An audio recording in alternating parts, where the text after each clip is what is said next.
See, that could go to stupid. It could go to Because stupid. the thing is, Yes. you don't worry about the pain, you worry about getting better. So you got to go to somebody with technical competence in there to know that is that pain good pain or is that a bad pain, you know? And I think there might be some distinctions in there. I think I might be getting both. I think in most cases it's not bad pain, and usually I can tell by the mechanics and how they work. Yeah. But sometimes I'm like, wait, that doesn't quite seem right. And then I've got to sit there and wonder, should I be doing this or not? So Yeah, right. But that's why you got to go to rehab. Go to somebody that's spent years of training to figure out exactly how to like rehab your knee, you know? come on, And their YouTube's job got is all my answers. YouTube tells me everything I need to know. well, there you go. Go to YouTube actually. And their job is not to figure out how much pain you can or well, I guess they got to figure out. Their job is to get your knee better as fast as possible. They're not concerned with how Yeah, much so pain my, you got my to go issue was through. I didn't do the work after the knee surgery 20 some odd years ago Yeah. to build the knee up the way I should have. Yeah.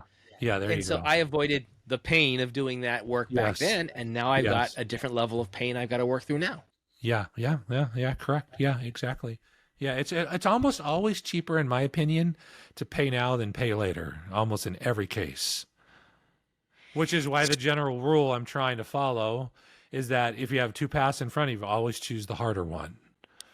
Now with some conditions around that, not just hard because it's hard, but because it's going to take you to your goal. But But it's yeah, like, okay, as you said, it's cheaper to pay now than later. I was thinking of buying a car, yeah, right? yeah, Or buying a home, or buying anything with future money, right? I mean, yeah, that's the problem. yeah. It's almost always cheaper, and maybe not every single case, but in almost every case, Well, it's cheaper to pay not when you now. get the 0% loan on your car, because then it's actually smarter not to, because the money's worth less in the future than it is today. Very likely, if you're disciplined. If you're not disciplined, bad idea. Because Oh the yeah, whole well, both of my cars that we bought in the past, whatever the last two cars we bought was on 0% loans. So yeah, yeah. As long as you're financially disciplined, that's the right rule. But if you're not, then they do that intentionally to put you into a trap, right? They know exactly what they're doing. well, and my thinking was this: I could either pay for the car, or Yeah, I could use a 0% loan. I actually chose the 0% loan over outright payments, which I know is against what's his name's principles. But the idea was, I thought in 5 years' time, that payment will have gone down in value, even though it's the same dollar amount, right? well, Because and of that's true. As inflation. long as you have good financial discipline, that's the best answer for you. But for the average person, probably not. Most people are No, not that financially disciplined. that's unfortunate, because that to me is pretty basic understanding of Well, I finances. know, I know, I That's know. something that I mean, how can we get more people to understand that? Well, you can't be good in everything because that same dude that's not good in finance, he would have done his knee workout 27 years ago and wouldn't have had a problem, you know? For him, that's just simple. It's just that's why 75 hard No, is I've so I've got a awesome. reason why I couldn't do it, though. I've got a You got good a reason. reason why I Okay. couldn't do it. I'm telling you. You got a reason. Yeah. Yeah, exactly. Everyone's got a reason for everything. So Everybody's always got a reason. Always got a reason. Yep. That's correct. this book I'm reading, or Yeah. listening to, actually. This is the book I'm reading, the one that fell. The book I'm listening to is called Dark Calories, Ugh. and it's all about seed oils, vegetable oil, but most vegetable oils are seed oils, Yeah. and how they've kind of just taken over the food industry Yeah, there's mixed and opinions on what's that. Yeah. happened to our health. Yeah. It goes into what some people would consider conspiracy theory, but there is a lot of interesting information that you can put together from it, right? Yeah. We all know about the studies in the 70s that said that fat was bad, sugar was good. Yeah, right. And then, but apparently there were studies in the 50s, and I think there was a heart attack scare in America in the 50s, and I think Eisenhower had a heart attack in office, or somebody had a Mm. heart attack as the president, and so there was this big push to come up with what caused it and what can we do to fix it. Yeah. And so right at the time, this guy Ansel Keys was doing research on this, and he tied it to high cholesterol. Yeah.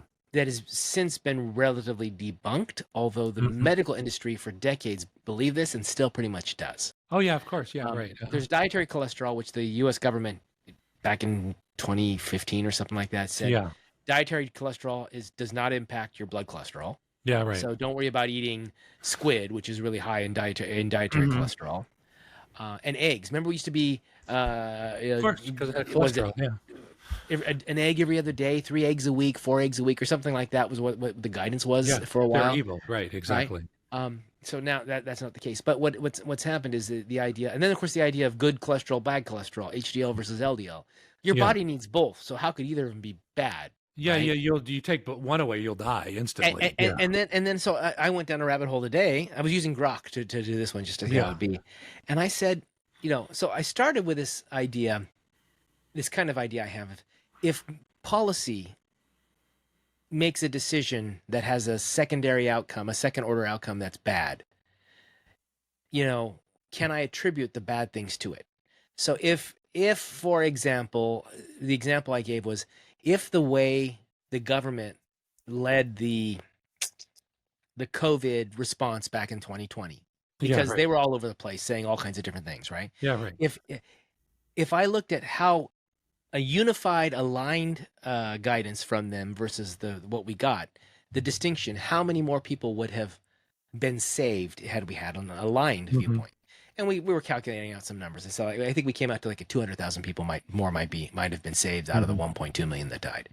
So I said, okay, now I want to extrapolate this kind of thinking to this guy who did the study that said that cholesterol was bad, Yeah, right. and then the organizations he worked with got all their money from the seed oil companies like P&G and Yeah. other companies that were making seed oils, who basically said, well, because seed oils lower your cholesterol, they're good for your heart. Yeah, right. Even though some of the studies were showing that that's not necessarily the case and that Yeah. cholesterol wasn't necessarily that bad to begin with, they ignored some of that stuff and they pushed this. And even into the 2000s, and even from the 80s on, where they kind of knew that it wasn't the case, that's still been what's been pushed by, even today, the American Heart Association has doubled down and Yeah. says cholesterol is bad for you.